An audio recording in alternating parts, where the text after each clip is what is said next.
iniciando mais um estudo do livro O Evangelho segundo o Espiritismo, capítulo 4. Ninguém poderá ver o reino de Deus se não nascer de novo, no item A reencarnação fortalece os laços de família, ao passo que a unidade da existência os rompe. Parágrafo 18. Bom, sejam muito bem-vindos ao nosso estudo de hoje e vamos ver que em mundos onde as conexões humanas são cada vez mais valorizadas, mas também desafiadas, muitas vezes nos questionamos sobre a verdadeira natureza dos laços que nos unem. Será que a morte realmente significa o fim dessas ligações? Ou existe algo mais profundo, algo que transcende a barreira do físico? Hoje vamos mergulhar em um texto instigante que aborda exatamente essa questão, revelando uma perspectiva poderosa sobre a família espiritual e a continuidade da afeição além da vida material. Veremos como a reencarnação, longe de destruir os laços que nos são caros, na verdade, os fortalece, tornando-os ainda mais profundos e verdadeiros. Vamos explorar juntos a ideia de que, no plano espiritual, os espíritos se unem em verdadeiras famílias, ligadas pela simpatia, pela afeição, pela semelhança de inclinações. Vamos descobrir como a encarnação é apenas uma breve separação para esses grupos que se reencontram e muitas vezes até seguem novas existências, trabalhando juntos em busca de seu próprio aprimoramento. Analisaremos também a distinção crucial entre as afeições que perduram e aquelas que se desfazem. Entenderemos por que as ligações baseadas na alma, na essência do ser, são as únicas capazes de sobreviver à passagem do tempo e à transformação da matéria, enquanto as uniões puramente carnais ou por interesses acabam se dissolvendo. Então, preparem-se para uma reflexão profunda sobre os verdadeiros significados do amor, da família e da imortalidade dos nossos sentimentos. Tenho certeza que esta análise trará uma nova luz para a sua compreensão das relações humanas e espirituais. Então, vamos começar. Os laços de família não sofrem destruição alguma com a reencarnação, como pensam certas pessoas. Ao contrário, tornam-se mais fortalecidos e apertados. O princípio oposto, sim, o destrói. Bom, vamos analisar esse início do parágrafo 18. E a gente tem que entender o seguinte: de acordo com a doutrina espírita, a reencarnação ela não é um fator de destruição dos laços familiares. Muito pelo contrário, ele é um fator de fortalecimento e de aprofundamento. A ideia de que a morte vai separar as pessoas para sempre e que os laços se desfazem é vista como um princípio oposto, que de fato os destrói. Então, veja, vamos analisar esse parágrafo por parte. Primeiro, ele fala assim: ó, os laços de família não sofrem destruição alguma com a reencarnação, como pensam certas pessoas. Historicamente, em algumas outras crenças, a morte ela é vista como o fim de todas as relações terrenas. Se um ente querido acaba morrendo, essa conexão é quebrada para sempre. Consequentemente, se há reencarnação, poderia-se pensar que, ao renascer em outra família, os laços da vida anterior seriam perdidos ou esquecidos, o que de fato destruiria a ideia de uma família eterna. Entretanto, o Espiritismo ele nega essa visão. Ele afirma que os laços que realmente importam não são os do sangue ou da convivência social, mas os laços espirituais, os laços da alma. Esses laços são forjados pela afeição, pela afinidade, pelo amor e pelo propósito de evolução mútua. Continuando, né?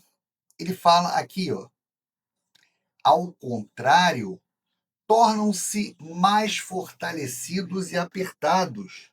O que eu falei, a reencarnação, ela oferece múltiplas oportunidades para que espíritos afins que já se amam e se auxiliam no plano espiritual se reencontrem em diferentes reencarnações. Eles podem se manifestar como pais, como filhos, irmãos, cônjuges, amigos próximos ou até mesmo em papéis desafiadores, mas sempre com o objetivo de aprendizado e crescimento em conjunto.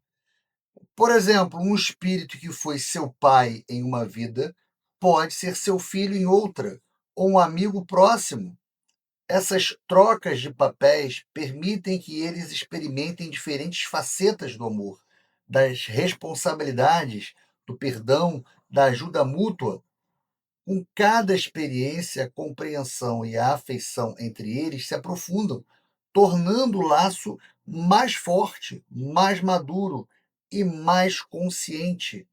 As imperfeições de uma vida, o egoísmo, os desentendimentos que são rotineiros, eles podem ser trabalhadas em existências futuras, purificando essa relação. E por último, o princípio oposto, sim, os destrói. Ou seja, qual é o princípio oposto? O princípio oposto é de que a vida é única e que a morte é o fim de tudo, incluindo nisso os afetos, né? Se não há continuidade da alma, nem oportunidade de reencontro, então os laços se rompem irremediavelmente com a partida de um ente querido. Essa crença, ela levaria à dor insuportável da perda, a sensação de que a separação é eterna e a impossibilidade de retificar erros ou continuar um caminho de amor com aqueles que já partiram. No Espiritismo, essa visão seria a verdadeira destruidora dos laços, pois não oferece esperança de continuidade ou de aperfeiçoamento das relações além da tumba. Ou seja, esse parágrafo ele vai estabelecer que a reencarnação é um processo de união e de aprimoramento contínuo das almas. Os laços familiares verdadeiros são espirituais e, por isso, transcenderão a existência física, evoluindo, se fortalecendo a cada reencarnação, a cada passo na jornada evolutiva. A morte ela é vista apenas como uma transição, não como um ponto final para o amor e a união entre os espíritos. No espaço, os espíritos formam grupos ou famílias entrelaçados pela afeição, pela simpatia e pela semelhança das inclinações. Ditosos por se encontrarem juntos, esses espíritos se buscam uns aos outros.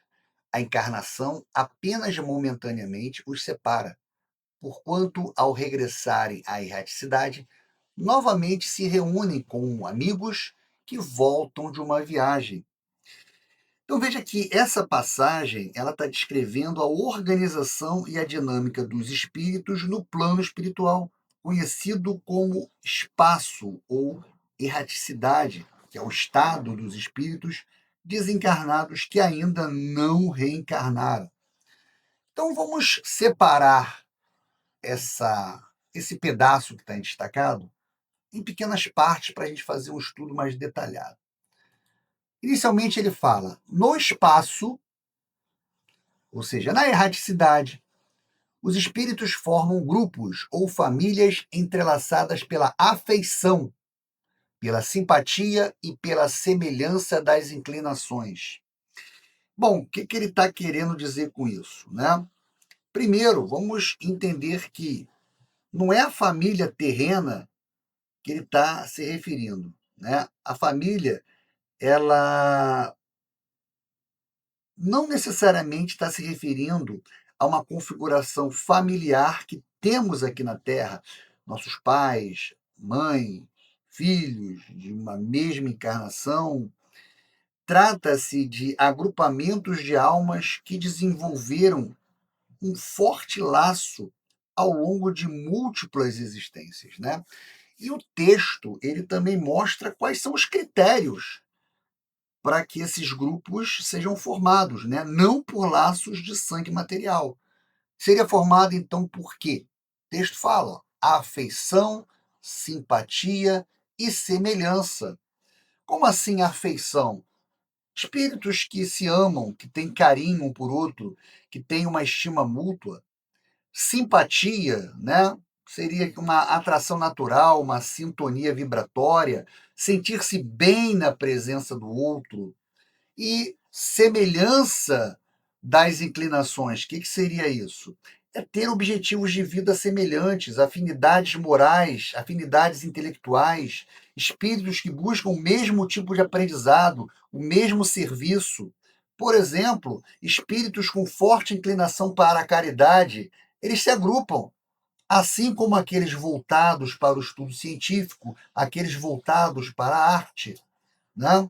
Então, a gente pode citar como exemplo um grupo de espíritos que podem incluir alguém que foi seu irmão em uma vida, seu cônjuge numa outra, um amigo fiel em uma terceira vida e até um desafeto com que você se reconciliou recentemente e agora compartilha um laço de respeito e aprendizado. Ditosos por se encontrarem juntos, esses espíritos se buscam uns aos outros. Então vejam que aqui a alegria desses espíritos é imensa ao se reencontrarem no plano espiritual. A afinidade e o amor são essenciais de sua existência ali, né? Há uma felicidade nessa união.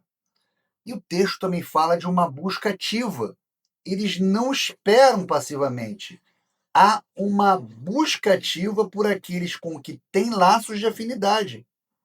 A mente e a vontade dos espíritos são ferramentas poderosas para se conectar e encontrar outros espíritos no plano espiritual. É um magnetismo de almas que se reconhecem e se atraem. A encarnação apenas momentaneamente os separa, porquanto, ao regressarem à erraticidade, novamente se reúnem como amigos que voltam de uma viagem. Então vejam que o texto aqui, essa parte, ele está dizendo o que para a gente? Que a encarnação é como uma separação temporária. Aqui é um ponto-chave. A encarnação ela é vista como um período transitório de experiências no corpo físico.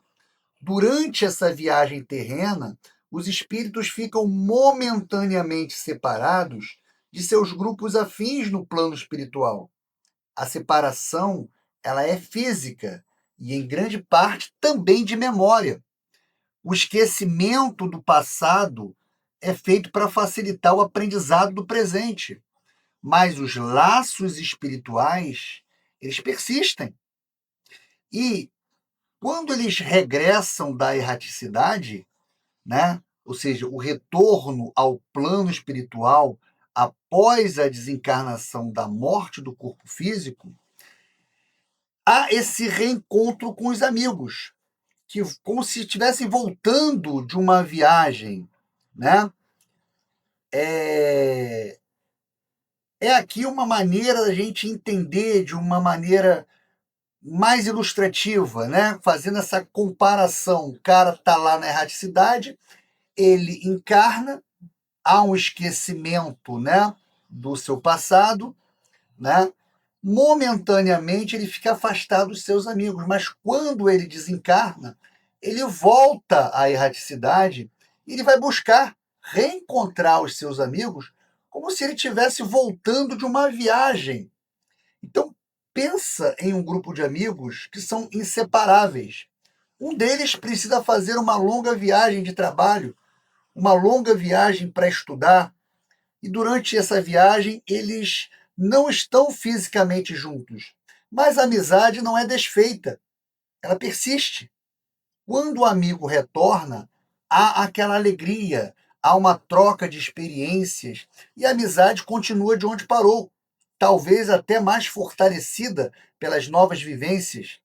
Da mesma forma, os espíritos encarnam adquirem novas experiências e, ao retornar ao plano espiritual, eles compartilham essas vivências com seus grupos, retornando à convivência e ao aprendizado coletivo. Ou seja, essa passagem ela está nos mostrando que a verdadeira família ela está no plano espiritual, unida por laços de amor e afinidade. A vida aqui na Terra é um interlúdio necessário para o progresso individual, mas não rompe esses laços eternos. Muito pelo contrário, ele é uma oportunidade para que esses espíritos se reencontrem em diferentes papéis, para que eles aprofundem suas relações e que impulsionem o progresso um dos outros. Muitas vezes, até uns seguem a outros na encarnação, vindo aqui reunir-se numa mesma família ou no mesmo círculo, a fim de trabalharem juntos pelo seu mútuo adiantamento. Se uns encarnam e outros não, nem por isso deixam de estar unidos pelo pensamento. Os que se conservam livres velam pelos que se acham em cativeiro. Os mais adiantados se esforçam por fazer que os retardatários progridam. Após cada existência, todos têm avançado um passo na senda do aperfeiçoamento. Então veja que essa parte aqui está detalhando como é que é a interconexão entre os espíritos, como é que ela ocorre durante a encarnação e no plano espiritual, sempre buscando o quê? A evolução mútua. Vamos separar também esse pedaço, essa parte em destaque, em alguns fragmentos para o nosso estudo ficar melhor. Ele começa falando o seguinte: muitas vezes, até uns seguem os outros na encarnação, vindo aqui reunir-se numa mesma família ou no mesmo círculo, a fim de trabalharem juntos pelo seu adiantamento mútuo. Então veja que ele está começando aqui a dizer que lá no plano espiritual existe um planejamento reencarnatório. Essa é a ideia central do Espiritismo. Não é por acaso que nascemos em determinadas famílias ou nos encontramos com certas pessoas em nosso círculo social. Há um planejamento pré-encarnatório onde os espíritos afins ou aqueles com dívidas e compromissos uns com outros decidem, com o auxílio de espíritos superiores, reencarnarem próximos, ou na mesma família, ou em círculos de amizade. Esses reencontros podem ocorrer dentro de uma mesma família consanguínea, pais, filhos, irmãos, ou em círculos de convivência, amigos íntimos, colegas de trabalho com que se desenvolve laços fortes. O objetivo desses reencontros não são apenas de ter uma alegria no convívio, mas sim de um progresso espiritual de todos os indivíduos envolvidos. Isso pode significar o quê? Um resgate de débitos, ou seja, quitar desavenças ou erros cometidos em vidas passadas, aprendendo o perdão e a reconciliação, fazendo um auxílio mútuo, uns auxiliando o desenvolvimento moral e intelectual do outro, seja através do apoio ou de ensinamentos, ou até mesmo da paciência, buscando ter aí nesse convívio uma complementaridade, espíritos com diferentes características que se unem para se complementarem e superarem suas imperfeições, e até mesmo para fazer missões coletivas, trabalhar juntos em projetos ou causas que beneficiem a humanidade. Se uns encarnam e outros não, nem por isso deixam de estar unidos pelo pensamento. Então veja que essa união espiritual ela é algo contínuo. Mesmo que nem todos os membros de um grupo espiritual encarnem ao mesmo tempo, os laços de afeição e pensamento permanecem. A ausência física não significa ausência de conexão.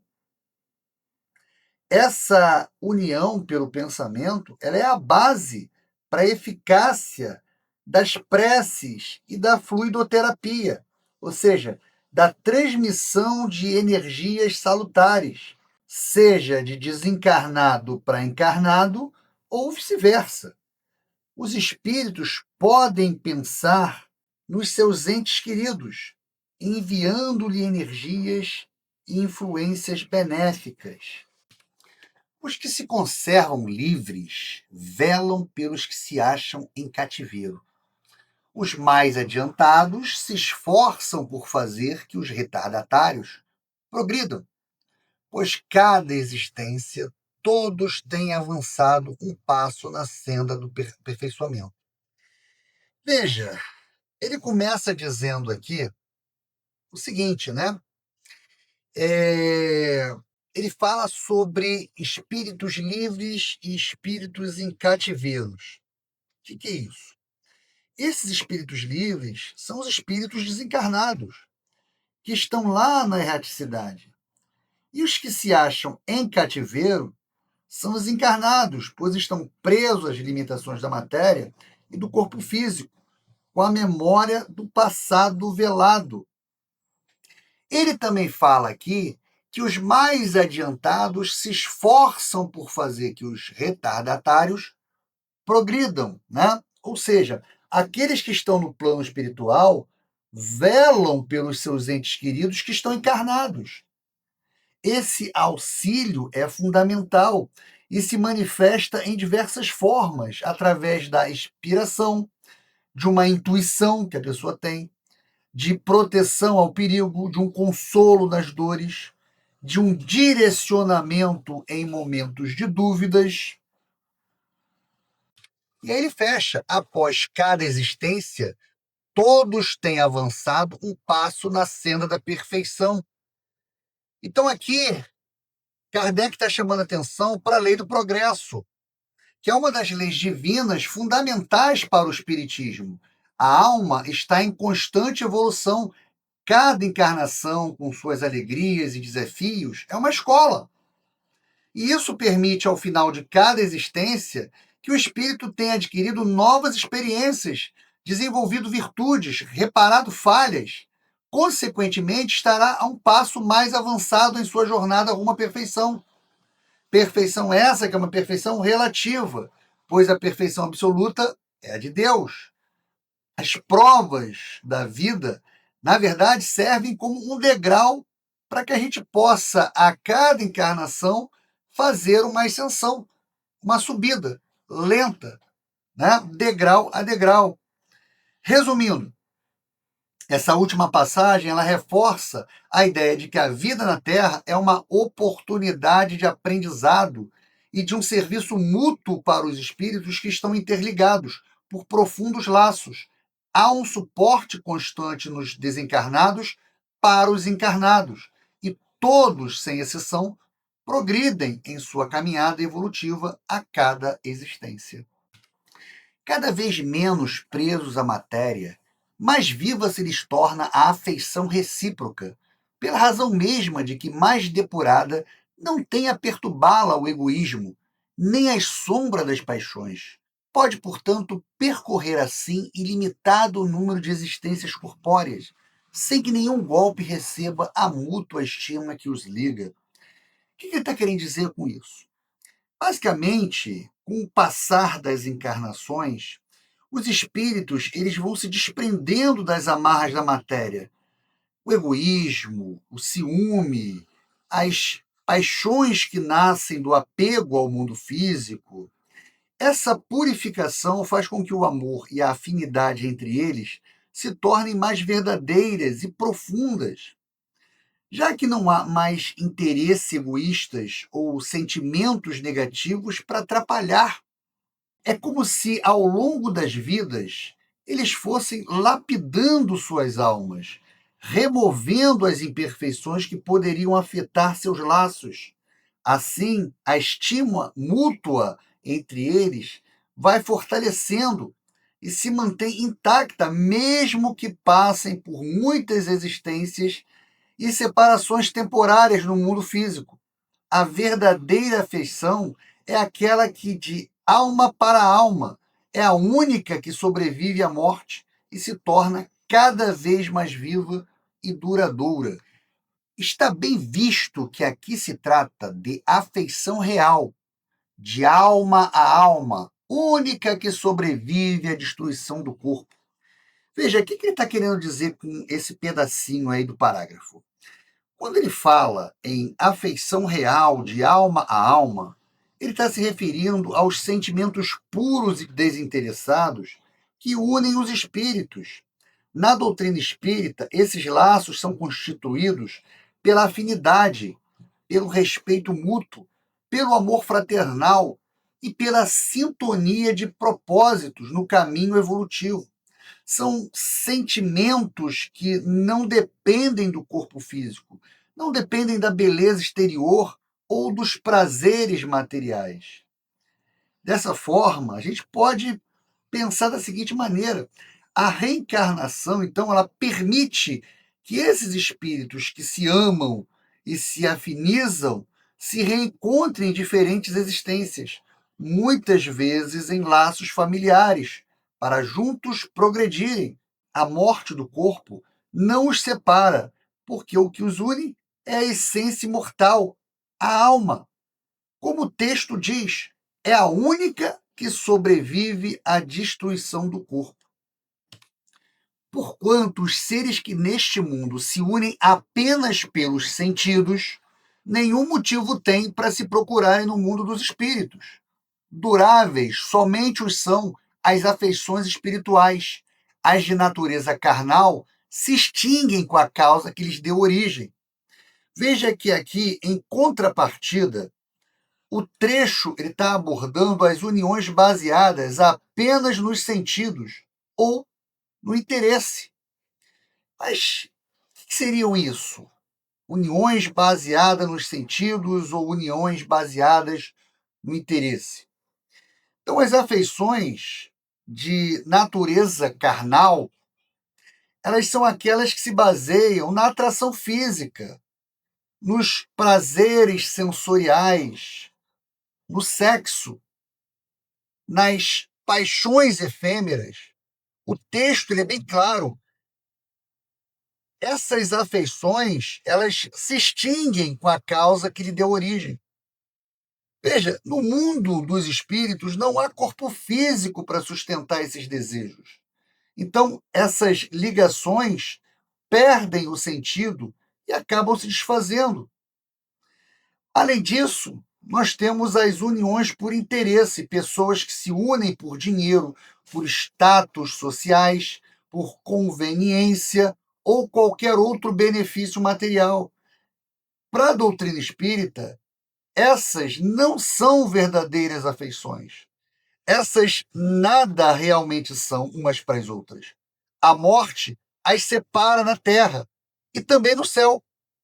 Uma vez que o interesse material deixa de existir com a morte, a razão para a união também desaparece e não há motivos para que esses indivíduos se procurem lá no plano espiritual após os seus desencarnes.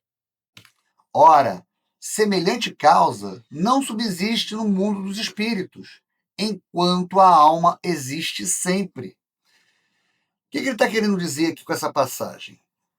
Aqui ele fala sobre a imortalidade da alma e a continuidade dos laços. Ou seja, a grande mensagem aqui é que a alma é imortal. E os laços verdadeiros são aqueles que ela constrói em sua jornada. Enquanto o corpo é apenas um traje temporário, a alma é um ser essencial. Por isso, somente as afeições que nascem do espírito é que são desvinculadas das amarras materiais. São as duráveis. A doutrina espírita, ela nos convida a refletir sobre a qualidade dos nossos sentimentos e das nossas relações, incentivando-nos a cultivar o amor desinteressado e a afinidade espiritual, que são os únicos capazes de transcender a barreira da morte e nos unir eternamente aqueles que verdadeiramente amamos.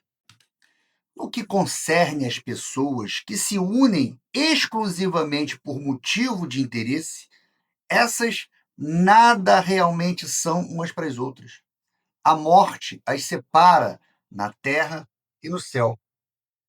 Então, aqui, essa última parte, né, do parágrafo 18, ele está afirmando que, para as pessoas que se unem exclusivamente por motivos materiais, por motivos financeiros, por motivos sociais ou qualquer outra conveniência terrena, essa união é superficial e totalmente sem valor espiritual.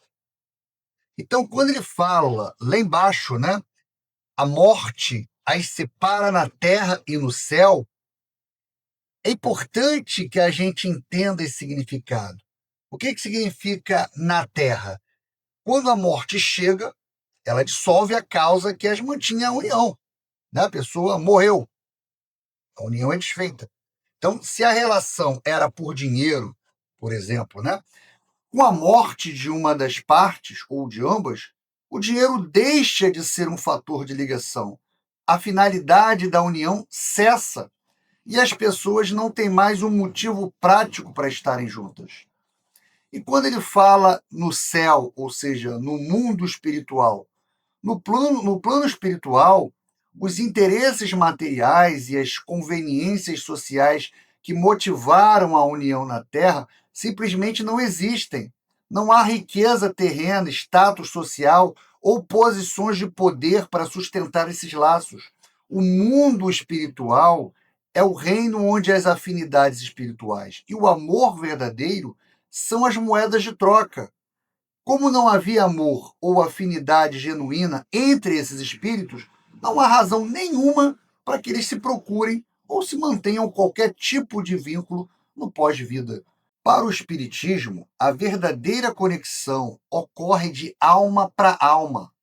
As uniões baseadas em interesse são contrárias à lei do amor, que é a base da evolução espiritual.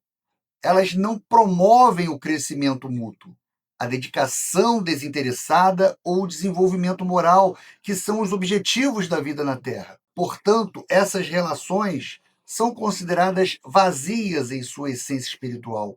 Não há um elo profundo que as ligue. E por isso, a morte, que é apenas uma transição para o espírito, torna-se um rompimento definitivo para esse tipo de vínculo. Elas nada realmente são uma para as outras, porque nunca houve um verdadeiro encontro de espíritos, apenas uma parceria temporária, simplesmente por conveniência. Isso tudo nos leva, então, a refletir sobre a importância de construir relacionamentos baseados realmente no afeto genuíno e na espiritualidade, em vez de nos apegarmos a bens materiais ou a posições sociais.